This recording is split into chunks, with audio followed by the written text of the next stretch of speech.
예, 밤새 안녕하셨습니까?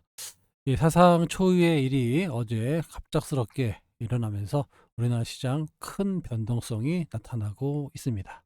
예, 45년 만에 계엄. 예, 상당히 시장을 얼어붙게 만들고요. 예, 투자 심리를 상당히 위축되게 만드는 그런 상황이 전개되었습니다. 일단 시장을 주도하고 있는 외국인의 매매 동향이 가장 중요하다라고 말씀을 드렸는데요. 외국인들은 오전에는 좀 매수가 좀 유입됐다가 다시 차익 매물이 나오는 그런 모습을 보였습니다. 거래소 시장에서 약 4천억의 매도가 나왔고요. 코스닥 시장에 오전에는 한 600억 정도 매수했었거든요. 근데 맨 마지막에는 한 140억 정도의 매도가 나오면서 장을 마쳤습니다. 하지만 뭐 이렇게 공격적인 매도가 나오지는 않았습니다. 선물 시장에서도 약 2,400억 정도 매도가 나온 건데 최근에 약 8천억 정도 플러스로 지금 누적으로 가져가고 있는 상황에서 마이너스 2,400억이면 좀 양호했다.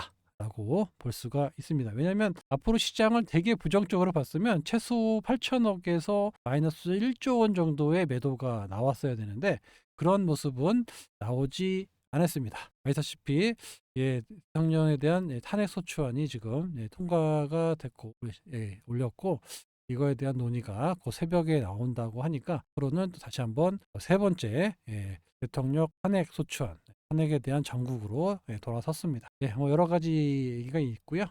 주문도 있고 탄핵을 소추한다라는 내용 참 안타까운 거죠. 이런 일이 다시는 일어나서는 안 되는데 그런 일이 또 발생을 했습니다. 어제 야밤에 이제 잠 못 드신 분들도 많이 계셨을 거예요. 저 역시 좀 잠 못 자고 계속해서 심장이 막 둥탕둥탕 이거를 또 봤거든요. 많은 군인들이 국회로 진입을 하고 이를 또 막는 사람들이 서로 싸우면서 이러다가는 진짜 국회의원들을 잡아가는 거 아니냐.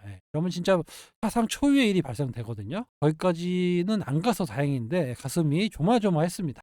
하여튼 45년 만에 비상계엄 그리고 아찔했던 6시간 아무튼 뭐 국회의원들이 모여서 190명이죠. 전원 이제 해제 비상계엄 해제에 동의하면서 일단 비상계엄은 4시 27분에 해제가 됐습니다. 외국인들의 매매 동향을 잠깐 살펴보면은 삼성전자를 그동안 계속 팔았잖아요. 오늘도 역시 매도를 보였는데 전일보다도 적게 팔았어요. 740억이니까 공격적으로 삼성전자 주식을 팔거나 이러지는 않았다라는 겁니다. 그래서 탄핵 때문에 아니면 뭐 계엄 때문에 외국인들의 큰 공연은 없었다라는 겁니다. 우리나라 시장이 새벽 2시까지 환시장이 열리는데 이렇게 급등이 나왔어요. 10시 반에 계엄이 선포되면서 저희가 1,440원대까지 급등이 나왔다가 끝났는데 이로 끝난 거죠. 그리고 장 개시하고 나서는 다시 안정을 찾으면서 현재 1,410원 정도. 지금은 조금 더 올랐더라고요.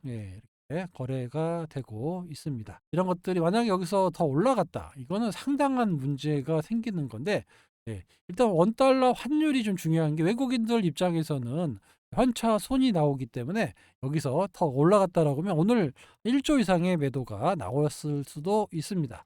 하지만 원달러 환율이 좀 빠르게 안정을 좀 취하면서 좀 외국인의 매도가 진정되는 그런 모습을 보였고요. 하지만 아직까지는 탄핵 정국이라든가 여러 가지 갈 길이 많기 때문에 시장의 변동성은 당분간 이어질 수 있습니다. S&P는 비상계엄 사태, 한국의 신용등급은 영향을 주지 않을 것이다라고 얘기를 했습니다. 투자자 입장에서는 좀 마이너스 쇼크로 이제 나올 수가 있지만 S&P에 대해서는 이런 거 가지고는 신용등급을 유지하겠다라고 를 했습니다. 그나마 좀 다행이죠. 여당에서도 상당히 반대하고 있어요. 오세훈 시장도 명분 없는 비상계엄 선포는 민주주의를 거스르는 행위다 했고 한동훈 대표도 대통령의 탈당 요구 철회할 계획이 없고 이번 철회를 강행을 하겠다는 얘기를 최고위에서 발언했다고 합니다. 상당히 이제 사면 초과에 몰려 있는데 왜 그랬는지는 누구도 아직까지는 알 수가 없습니다. 어제 새벽이죠. 거래소가 오늘 정상적으로 열리느냐 마느냐 말이 좀 많았었는데 하여튼 뭐 7시 반인가요? 그때 개장하기로 결정이 되면서 대회 신인도에 좀 문제가 없었습니다. 왜냐하면 요거는 무조건 개장을 했어야 돼요. 오늘 데미지가 있더라도 거래소의 결정은 잘한 겁니다. 이거를 만약에 안 했다. 그러면 이거는 그 대외 신인도에 정말 큰 요인, 마이너스 요인으로 작용하기 때문에 외국인의 매도가 곱하기 2배에서 3배까지 나올 수도 있었던 상황입니다. 그래서 이런 것들은 정말 정상 운행하기를 잘했지, 만약에 개장을 안 했다, 이 후폭풍이 엄청나게 들어올 수가 있습니다. 그래서 오늘 개정은 잘했다, 이렇게 볼 수가 있어요.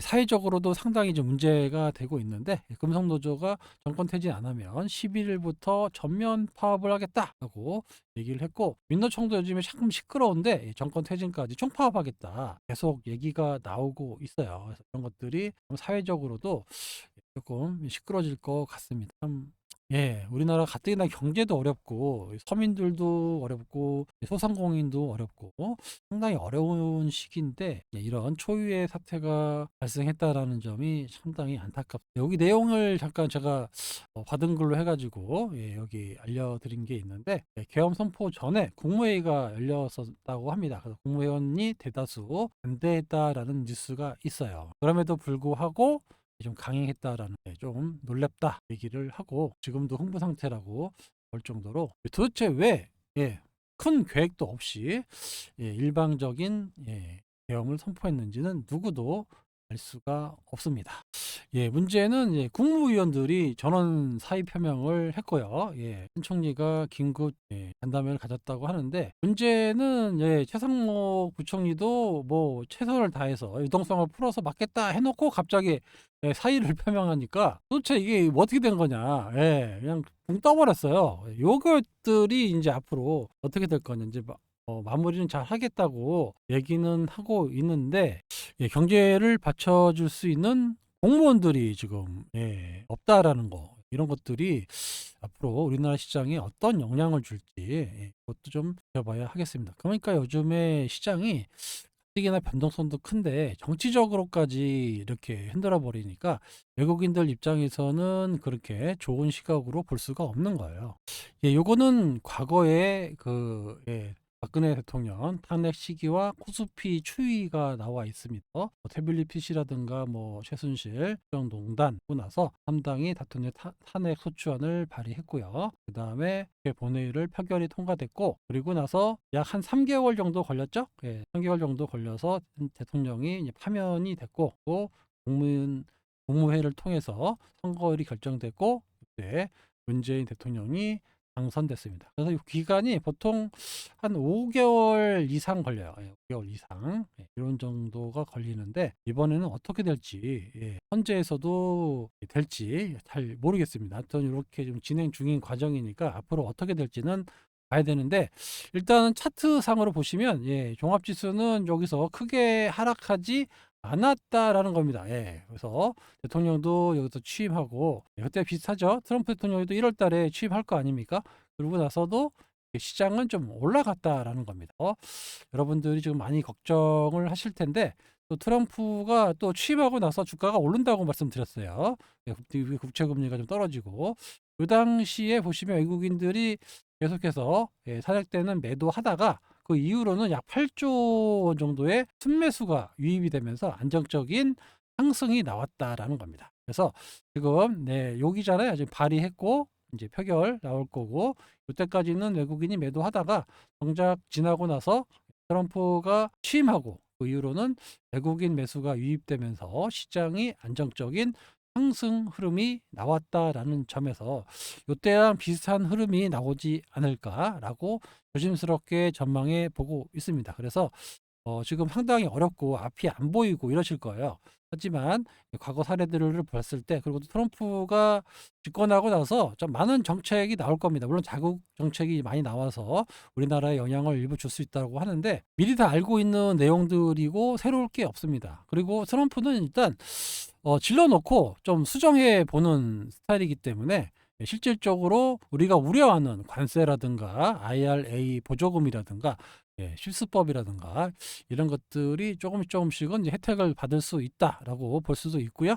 그래서 시장은 점점 안정적인 상승을 나타낼 수가 있을 것이다라고 볼 수가 있습니다. 상법 개정안도 또 된다라고 하면 제가 말씀드렸다시피 상법 개정안이 되면 상당히 주주들한테 우선적인 새로운 증시죠. 그동안 없었던 수십 년간 그 대기업 오너들을 위한 증시에서 정말 주주들을 위한 증시로 바꾸는 과정이 생기는 거예요.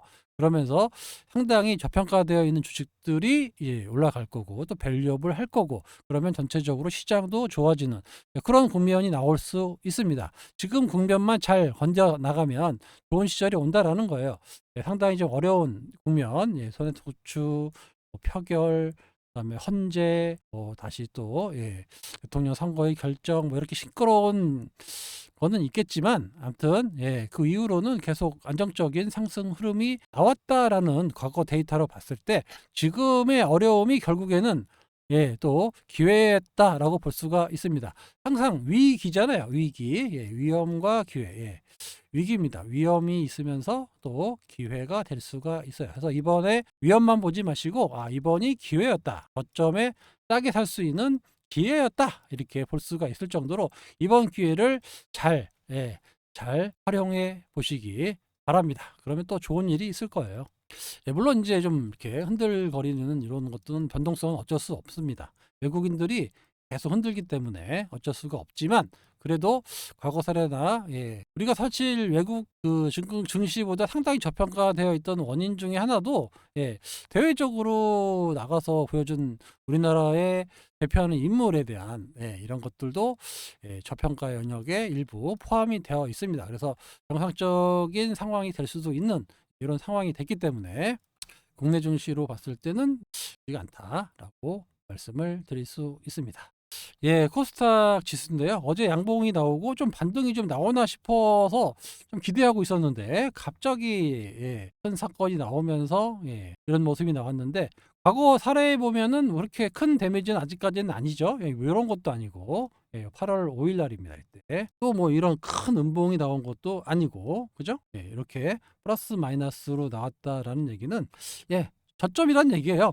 그만큼 음봉이 크게 나올 이유가 아직까지는 없다라고 보는 겁니다. 시장이 만약에 잘못됐다면 최소 이런 거 아니면 뭐 이 정도 너무 컸다고 치고 이런 정도 음봉이 여기서 그냥 쏟아지거든요. 그런데 그런 모습이 나오지 않았다라는 걸로 봤을 때는 지금이 상당한 저점 국면에 있다라고 볼 수가 있어요. 그래서 주봉상으로 양봉이 나왔으면 좋겠다라고 계속 말씀을 드리고 있는데 지금 수요일이니까 벌써 목금 이틀 남았습니다.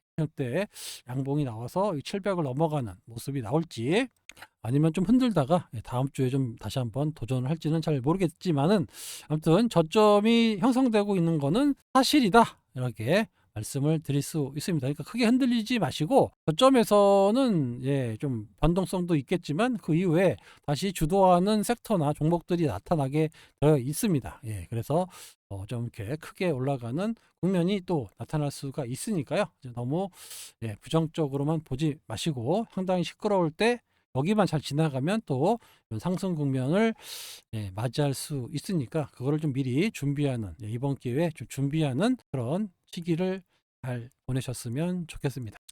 어제 밤에 나온 건데 전태현 알테오젠 부사장님이죠. IV 제형은 경쟁력이 아직도 이제 희박하다. 왜냐하면 주사 만드는데 뭐 1시간 걸리니까. 지금은 이제 결국에는 피하 주사 SC로 바뀔 것 같다. 앞으로 계속 많은 그 SC 제형으로 쓰는 제품들이 많아질 것 같으면 우리한테는 많은 기회가 올 것이다라고 얘기를 했어요. 그만큼 IV 제형은 경쟁력을 좀 더 잃어갈 것이고 SC는 점점 더 커질 거라고 전망하고 있는 겁니다. 이럴 수밖에 없는 게 환자의 편의성이라든가 병원 입장에서도 상당히 저렴하고 큰 시간을 들이지 않기 때문에 당연히 같은 효과에 좋은 효과가 나타난다라고 하면 SC로 가는 게 정상이고요. 바로 바이오 시밀러에 대한 투어 연장, 또 이런 문제도 SC로 벗어날 수 있기 때문에 많은 빅파마들이 우리랑 손잡고 큰 기회가 올 것이다 라는 겁니다. 그래서 알테오젠이 지금 막 흔들어대고 있어요. 말씀드렸죠? 12월 달은 어쩔 수 없다라고 상당히 많은 변동성 때문에 흔들리고 있는데 이후로는 뭐 상당히 안정이 되겠죠.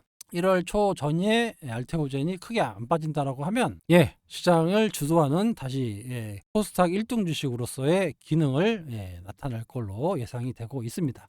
알테오젠의 어떤 기술력이라든가 어떤 수순이라든가 이런 것들이 하나도 변한 게 없어요. 단지 시장의 분위기만, 시장의 수급만 바뀐 건데 그런 것들은 결국 시간이 지나면서 다 해소가 되면서 풀림없이 고점을 뚫고 나가는, 고점을 형성하는 그런 종목이 될 거라고 보고 있습니다. 그러니까 너무 걱정하지 마시고 지금처럼 변동성 클 때는 어쩔 수가 없어요.